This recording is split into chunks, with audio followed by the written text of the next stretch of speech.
ঘূর্ণিঝড় তেতোয়া দক্ষিণ পশ্চিম বঙ্গোপসাগরে রয়েছে এই ঘূর্ণিঝড়।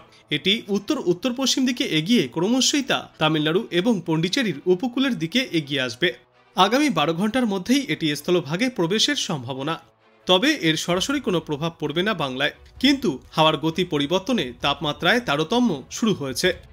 দক্ষিণবঙ্গে স্বাভাবিক তাপমাত্রার কাছাকাছি থাকবে পারদ। সোমবার পর্যন্ত তাপমাত্রার পরিবর্তনের সম্ভাবনা কম। আপাতত শুষ্ক আবহাওয়ায় থাকবে।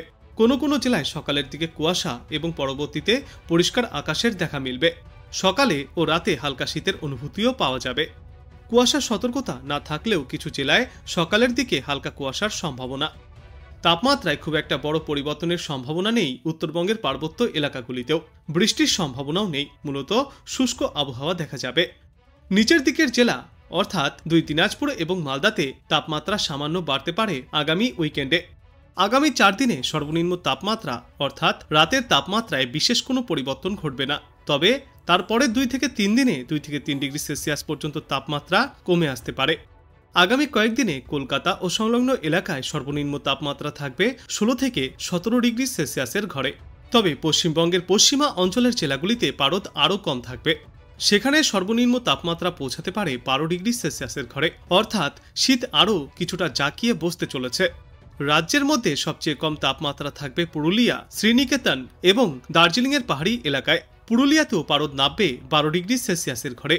উত্তরবঙ্গের দার্জিলিংয়ের পাহাড়ি এলাকায় সর্বনিম্ন তাপমাত্রা 6.5 ডিগ্রি সেলসিয়াস এবং আলিপুরদুয়ারে সর্বনিম্ন তাপমাত্রা থাকবে 13 ডিগ্রি সেলসিয়াস। কিছু কিছু জেলায় সকালের দিকে হালকা কুয়াশার সম্ভাবনাও রয়েছে। উপকূলবর্তী জেলাগুলিতে ভোরের কুয়াশার সম্ভাবনা সবথেকে বেশি, আর পাহাড়ি অঞ্চলগুলিতেও থাকবে এই কুয়াশার দাপট। বিশেষজ্ঞরা জানিয়েছেন মঙ্গলবার থেকেই ফের একবার তাপমাত্রা অনেকটাই কমতে শুরু করবে গোটা বাংলায়। অন্যদিকে শ্রীলঙ্কার উপকূলীয় এবং দক্ষিণ পশ্চিম বঙ্গোপসাগরের ওপর ঘূর্ণিঝড় তেতোয়া তীব্র আকার নিয়েছে। ইতিমধ্যেই তাই আইএমডি থেকে কমলা সতর্কতাও জারি করা হয়েছে। ঘূর্ণিঝড়টি উত্তর উত্তর পশ্চিম দিকে অগ্রসর হয়ে 30 নভেম্বর ভোরের দিকে উত্তর তামিলনাড়ু, পন্ডিচেরি এবং দক্ষিণ অন্ধ্রপ্রদেশ উপকূলের কাছে দক্ষিণ পশ্চিম বঙ্গোপসাগরে পৌঁছাবে বলেই আশা করা হচ্ছে। রবিবার সকালেই এটি উপকূলে আছড়ে পড়ার সম্ভাবনা। 30 নভেম্বর পর্যন্ত তামিলনাড়ু এবং পন্ডিচেরিতে ভারী থেকে অতি ভারী বৃষ্টির সম্ভাবনাও রয়েছে। 30 নভেম্বর উপকূলীয় অন্ধ্রপ্রদেশ এবং রায়ালসীমাতেও অত্যন্ত ভারী বৃষ্টিপাতের সম্ভাবনা। আর আজ সকাল থেকে রাত পর্যন্তও তামিলনাড়ু এবং পন্ডিচেরির উপকূলে 70 থেকে 80 কিলোমিটার প্রতি ঘন্টা গতিতে দমকাঝড়ো বাতাস বইতে পারে। কোথাও কোথাও দমকাঝড়ো বাতাসের সর্বোচ্চ গতিবেগ পৌঁছাতে পারে 90 কিলোমিটার প্রতি ঘন্টা পর্যন্ত। আগামীকাল সন্ধ্যা পর্যন্ত ঝড়ো বাতাস অব্যাহত থাকবে, আর সমুদ্রে আছড়ে পড়বে বড় বড় ঢেউ এবং মৎস্যজীবীদের উদ্দেশ্যেও রয়েছে সমুদ্রে যাওয়ার ওপর নিষেধাজ্ঞা।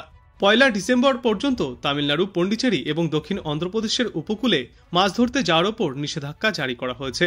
এদিকে তেতোয়া ইতিমধ্যেই তাণ্ডব চালিয়েছে শ্রীলঙ্কায়। এখনো পর্যন্ত সেখানে 80 জনের মৃত্যু হয়েছে। বহু মানুষ নিখোঁজ এবং ঘরছাড়া। ঝড় ও প্রবল বৃষ্টিপাতের ফলে স্বাভাবিক জনজীবন বিপর্যস্ত হয়ে পড়েছে। ট্রেন এবং সড়ক পরিষেবাও অনেক জায়গায় বন্ধ হয়ে গিয়েছে সেখানে। এদিকে কয়েকদিন আগেরই সক্রিয় ঘূর্ণিঝড় সেনিয়ার এখন উল্লেখযোগ্যভাবে দুর্বল হয়ে পড়েছে। মালাক্কা প্রণালীতে তৈরি এর অবশিষ্টাংশ একটি গভীর নিম্নচাপ থেকে দুর্বল হয়ে নিম্নচাপে পরিণত হয়েছে এবং 18 কিলোমিটার প্রতি ঘন্টা বেগে পূর্ব দিকে অগ্রসর হচ্ছে।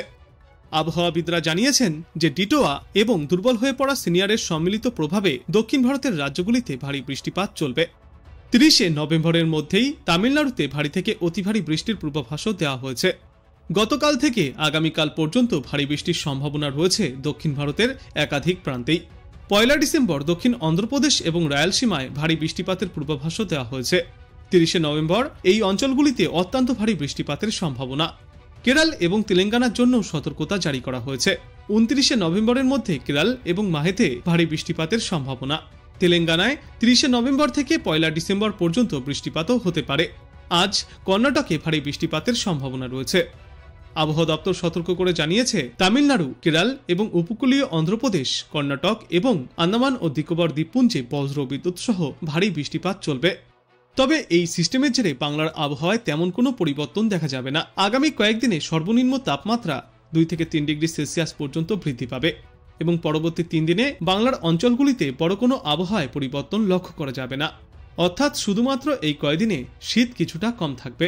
আর ভোরের দিকে কুয়াশার সম্ভাবনাও রয়েছে। কলকাতা সহ সব জেলাতেই আকাশ পরিষ্কার থাকবে, কোথাও বৃষ্টির কোনো সম্ভাবনা নেই। জোড়া নিম্নচাপ ও ঘূর্ণিঝড়ের দাপাদাপিতে উত্তাল সমুদ্র, ফলস্বরূপ দুর্যোগের আশঙ্কা দক্ষিণ পশ্চিম বঙ্গোপসাগর সংলগ্ন উপকূলীয় অঞ্চলে। আর তার জেরেই কি ফের থমকে যাবে শীতের গতি? আবহাওয়া দপ্তর অবশ্য বলছে তেমন সম্ভাবনা আপাতত নেই। ঝড়ের অভিমুখ এ রাজ্যের উপকূলের দিকে নয়, তাই বঙ্গের আবহাওয়ায় তেমন কোনো সতর্কতাও নেই। উত্তরে ঠান্ডা হাওয়ায় অবাধে প্রবেশে বাধা পড়ার সম্ভাবনা অনেকটাই কম। পূর্বাভাস অনুযায়ী বঙ্গোপসাগরে ঘনীভূত হয়েছে ঘূর্ণিঝড় দিতুয়া, যার জেরে তামিলনাড়ু এবং পন্ডিচেরির উপকূলবর্তী এলাকাগুলিতে ঘূর্ণিঝড়ের সতর্কতাও জারি করেছে আইএমডি। গত বুধবার দক্ষিণ পশ্চিম বঙ্গোপসাগরে তৈরি হওয়া গভীর নিম্নচাপটি বৃহস্পতিবার ঘূর্ণিঝড়ে পরিণত হয়েছে। বর্তমানে সেটি শ্রীলঙ্কার পটুট্টুভিলের পূর্ব দিকে অবস্থান করছে। এই ঘূর্ণিঝড় উত্তর উত্তর পশ্চিম দিকে প্রবল গতিতে এগিয়ে আসছে। জানা গিয়েছে 30শে নভেম্বর ভোরবেলার দিকে ঘূর্ণিঝড় দিতুয়া উত্তর তামিলনাড়ু, পন্ডিচেরি এবং দক্ষিণ অন্ধ্রপ্রদেশের উপকূলের কাছাকাছি পৌঁছাতে পারে। মৌসুম ভবনের পূর্বাভাস অনুযায়ী ইতিমধ্যেই ওইসব উপকূলবর্তী এলাকাগুলিতে হলুদ সতর্কতাও জারি করা হয়েছে। এদিকে ইন্দোনেশিয়ার উপকূলে তৈরি হওয়া ঘূর্ণিঝড় সেনিয়ার অবশ্য বেশ কিছুটা দুর্বল হয়ে পড়েছে বলেই খবর। বর্তমানে মালাক্কা প্রণালীতে নিম্নচাপ হয়ে অবস্থান করছে সেটি, অর্থাৎ আজ সেটি আরও দুর্বল হয়ে সুস্পষ্ট নিম্নচাপে পরিণত হবে। অন্যদিকে সমগ্র বাংলা জুড়েই গত 2 দিনে ঠান্ডার আমেজ থাকলেও আজ থেকে তাপমাত্রা ফের কিছুটা ঊর্ধ্বমুখী হবে। সপ্তাহের শেষের কয়েকদিনে 2 থেকে 3 ডিগ্রি সেলসিয়াস পর্যন্ত তাপমাত্রা বৃদ্ধি পেয়ে স্বাভাবিকের কাছাকাছি পৌঁছাতে পারে। তবে এই মুহূর্তেই বৃষ্টির কোনো আর সম্ভাবনা নেই। ঘূর্ণিঝড়ের প্রভাবও নেই বাংলার ওপরে, ফলে উত্তরে হাওয়ার সৌজন্য বাতাসে শুষ্কতা ক্রমশই বাড়ছে ঠান্ডার অনুভূতিও। দক্ষিণবঙ্গের মতোই উত্তরবঙ্গেও আপাতত শুষ্ক আবহাওয়া বজায় থাকবে। আগামী 3 থেকে 4 দিনে তাপমাত্রা কিছুটা বাড়বে সেখানেও। আজ কলকাতা এবং পার্শ্ববর্তী অঞ্চলগুলিতে দিনে সর্বোচ্চ তাপমাত্রা থাকবে 28 ডিগ্রি সেলসিয়াসের আশেপাশে এবং আজ সর্বনিম্ন তাপমাত্রা থাকবে 16 থেকে 17 ডিগ্রি সেলসিয়াসে। বাতাসে আপেক্ষিক আর্দ্রতার সর্বাধিক পরিমাণ থাকবে 89% এবং সর্বনিম্ন পরিমাণ থাকবে 44%। আজ বাংলাদেশ আবহাওয়া দপ্তর সূত্রে জানা যাচ্ছে, অস্থায়ীভাবে আংশিক মেঘলা আকাশ সহ সারা দেশের আবহাওয়া শুষ্ক থাকবে। সারা দেশে রাত এবং দিনের তাপমাত্রা প্রায় অপরিবর্তিতই থাকতে পারে। 1 ডিসেম্বর অস্থায়ীভাবে আংশিক মেঘলা আকাশ সহ সারা দেশের আবহাওয়া শুষ্ক থাকবে। সারা দেশ জুড়ে রাতের তাপমাত্রা সামান্য বাড়বে এবং দিনের তাপমাত্রা সামান্য কমে আসবে। 2 ডিসেম্বর অস্থায়ীভাবে আংশিক মেঘলা আকাশ সহ সারা দেশের আবহাওয়া মূলত শুষ্কই থাকবে। সারা দেশ জুড়ে দিন এবং রাতের তাপমাত্রা ওই দিনও সামান্য কম থাকবে এবং এর পরবর্তী 5 দিনে সমগ্র বাংলাদেশ জুড়েই দিন এবং রাতের তাপমাত্রা আরও কমে আসবে। ক্রমশই বাড়বে শুষ্ক আবহাওয়া এবং ঠান্ডার দাপট। আপাতত বাংলাদেশের কোথাও কোনো ভারী ঝড় বৃষ্টি বা দুর্যোগপূর্ণ আবহাওয়ার সতর্কতা থাকছে না।